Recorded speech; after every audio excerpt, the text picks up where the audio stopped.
Hi friends, ఈరోజు first match RCB versus KKR in IPL 2025-18 సీజన్లో quick review చూద్దాం. First playing 11 చూద్దాం. ఇది batting first RCB playing 11. Impact ప్లేయర్గా సుయాష్ వస్తాడు. అండ్ కేకేఆర్ వచ్చేసరికి ప్రాబబుల్ 11 ఇది. ఇంపాక్ట్ ప్లేయర్గా వరుణ్ చక్రవర్తి వస్తాడు. తర్వాత పిచ్ రివ్యూ. మ్యాచ్ వచ్చేసరికి కోల్కతా ఈడెన్ గార్డెన్స్లో జరుగుతుంది. ఇది high scoring ground and chasing teams గెలుస్తాయి హిస్టరీ ప్రకారం.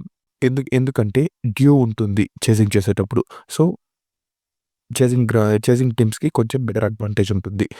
నిన్న వర్షం పడింది. సో కొంచెం పిచ్లో బిహేవియర్ చేంజెస్ ఉంటాయి అండ్ డ్యూ కూడా ఉండకపోవచ్చు. కానీ టాస్ విన్ అయిన కెప్టెన్ బౌలింగే చూస్ చేసుకుంటారు. ఇంకా విన్నింగ్ ఛాన్సెస్ వచ్చేసరికి నాకైతే ఆర్సీబీకి కొంచెం బెటర్ ఎడ్జ్ ఉందనిపిస్తుంది. ఎందుకంటే ఆర్సీబీ ప్లేయింగ్ 11 వెల్ బ్యాలెన్స్డ్ అనిపిస్తుంది.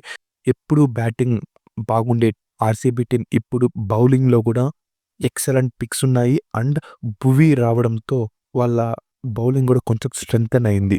సో ఆర్సీబీకి ఎడ్జ్ ఉంది అనుకుంటున్నాను. కానీ కేకేఆర్ కూడా స్టార్టింగ్లో నరయన్ బాగా స్టార్ట్ ఇస్తే బ్యాటింగ్లో కేకేఆర్ కూడా ఛాన్స్ ఉంటుంది. ఇది క్విక్ అనాలిసిస్ ఫస్ట్ మ్యాచ్ గురించి. నచ్చితే లైక్ చేయండి అండ్ మన ఛానల్ని సబ్స్క్రైబ్ చేయండి.